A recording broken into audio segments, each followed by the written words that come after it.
Hay una pregunta que lo define todo, ¿no? ¿Qué es lo que nos hace humanos? Podríamos pensar en las herramientas, en el arte, pero si lo piensas en el fondo de todo, está nuestra habilidad más increíble, el lenguaje. Es con lo que construimos literalmente todo nuestro mundo. Pero claro, la gran pregunta es, ¿de dónde salió? ¿Cómo demonios pasamos de los gruñidos de nuestros antepasados a poder discutir de física cuántica o contar un chiste malísimo? Bueno, pues esta es una de las investigaciones más alucinantes que existen. Y aquí empieza el verdadero problema. A ver, a diferencia de un fémur de dinosaurio, las palabras no se fosilizan, se desvanecen. O sea, no tenemos una grabación de la primera conversación. Esto es un caso sin pruebas directas. Así que para resolverlo vamos a tener que ponernos la gabardina de detectives y buscar las pistas donde sea.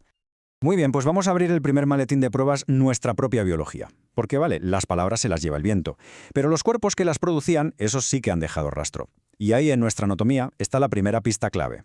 Y lo que encontramos es un trueque evolutivo increíble. Si nos fijamos, nuestros parientes primates, como los chimpancés, tienen la laringe muy alta. La ventaja, que no se atragantan, pueden comer y respirar casi a la vez. La gran desventaja es que su repertorio de sonidos es súper limitado. Nosotros hicimos una apuesta arriesgadísima. Bajamos la laringe. Esto nos abrió un abanico brutal de sonidos, pero a un coste tremendo, el riesgo de asfixiarnos. Que la evolución se arriesgara así es la prueba definitiva de que la presión por hablar era, enorme. Y claro, esto no pasó de un día para otro, ¿eh? Fue una construcción gradual, a lo largo de millones de años. Empezamos con el Australopithecus, que tenía una anatomía muy parecida a la de un chimpancé. Luego con el Homo habilis, ya vemos que el cráneo se flexiona más y aparece un primer boceto del área de Broca en el cerebro. Y así paso a paso, pieza a pieza, se fue montando todo el hardware para el lenguaje, hasta llegar al Homo sapiens con el equipo de serie, por así decirlo, ya completo. Ahora, es muy fácil caer en la trampa de pensar cerebro más grande igual a lenguaje. Pero no, la realidad es mucho más interesante. Lo que de verdad importa no es el tamaño, sino cómo está organizado por dentro, cómo está cableado. La prueba más clara es que existen personas con microcefalia, con cerebros incluso más pequeños que los de un chimpancé, que aún así desarrollan el lenguaje. Esto es una pista fundamental. La clave no es la cantidad, es la calidad de la organización. Y aquí tenemos ese cableado especializado, el software que corre en nuestro cerebro. Pensemos en dos zonas cruciales. Por un lado, el área de Broca. Esta es la que se encarga de mover los músculos de la cara, la boca, es la que produce el habla. Y luego está el área de Wernicke. Esta es la que entiende lo que oímos, la que procesa el significado. Y todo este tinglado, en la mayoría de las personas, está en el hemisferio izquierdo. Sabemos que esto es así porque cuando estas áreas se dañan, surgen problemas del lenguaje muy específicos, las afasias. Vale, hemos visto el hardware, los huesos, y el software, el cerebro. Pero, ¿cómo sonaba aquello al principio? Es muy poco probable que pasáramos de los gruñidos a la poesía de un día para otro. Los expertos proponen que hubo una fase intermedia, un protolenguaje. Y si esto es cierto, deberíamos poder encontrar sus fantasmas, sus ecos, hoy en día. A esta fase intermedia se la conoce como protolenguaje. Imaginemos un sistema súper básico. Tienes palabras para cosas y para acciones. León, comer, agua. Pero te falta todo el pegamento que las une. No hay preposiciones, ni conjugaciones, no hay reglas complejas, o sea, no hay sintaxis. Sería como hablar a base de telegramas, palabras sueltas una detrás de otra.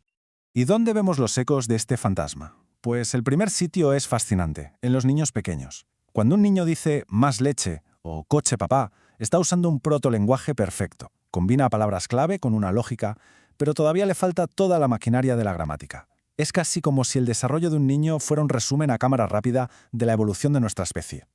El segundo eco lo vemos en los famosos experimentos con simios a los que se les enseñó lenguaje de signos. Chimpancés como Waso aprendieron un montón de signos, pero cuando hacían frases, eran secuencias de conceptos, una cosa detrás de otra, como se ve en el ejemplo. Unían las ideas, sí, pero sin la estructura gramatical, sin esa sintaxis que un niño humano acaba pillando de forma natural. Y la tercera prueba es demoledora. Cuando una persona sufre una lesión en el área de Broca, su capacidad de hablar puede retroceder a un estado telegráfico. La persona sabe lo que quiere decir, tiene las palabras en la cabeza, pero ha perdido la capacidad de ordenarlas con una gramática correcta.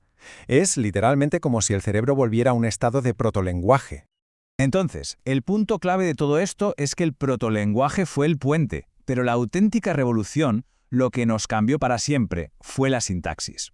Es lo que marca una diferencia abismal con la comunicación animal. La de los animales, por muy compleja que sea, está anclada al aquí y ahora. Peligro, comida. Pero nuestro lenguaje, gracias a la sintaxis, rompe esas cadenas. Nos permite hablar del pasado, planificar el futuro, inventarnos cosas que no existen, convierte un sistema cerrado en uno abierto, con infinitas posibilidades. Y esto nos lleva a la última parte del caso, el motivo. A ver, si ya existía un protolenguaje que más o menos funcionaba, ¿qué necesidad tan bestia hubo para que la evolución se complicara la vida desarrollando algo tan abstracto y tan costoso como la gramática? Pues la respuesta es la necesidad pura y dura. La supervivencia. La vida en la sabana era un caos de peligros y recursos dispersos. Comunicarse con precisión era vital. Y a la vez, los grupos humanos se hacían más y más grandes, más complejos. Había que gestionar alianzas, cotilleos, deudas, enseñar a la siguiente generación a hacer una lanza, y para todo eso el león peligro ya no era suficiente. Se necesitaba mucho más. Y es aquí donde la sintaxis se convierte en un superpoder. Con un protolenguaje igual podías decir fruta aquí. Pero con sintaxis la diferencia es de vida o muerte. Poder distinguir entre la fruta de este árbol se acabó y la fruta de este árbol madurará pronto es un salto evolutivo gigantesco. Esa precisión sobre el tiempo, sobre lo que ya no está y lo que está por venir, es una ventaja brutal para sobrevivir. Y así, al final, todas las pistas encajan. El lenguaje no fue un capricho ni un adorno.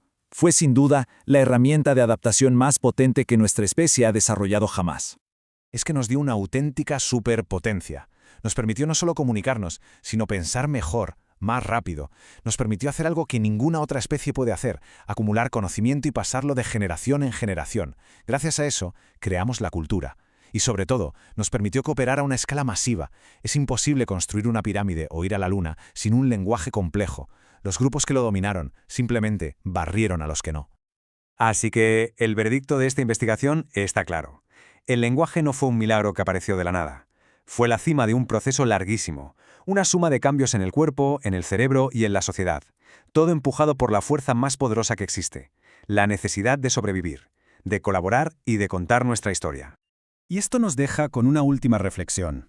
Si la sintaxis nació de las necesidades de nuestros ancestros en la sabana, ¿qué nuevas formas de comunicación podrían estar naciendo ahora mismo para responder a las complejísimas necesidades que tenemos en este mundo digital y global? Ahí que va eso.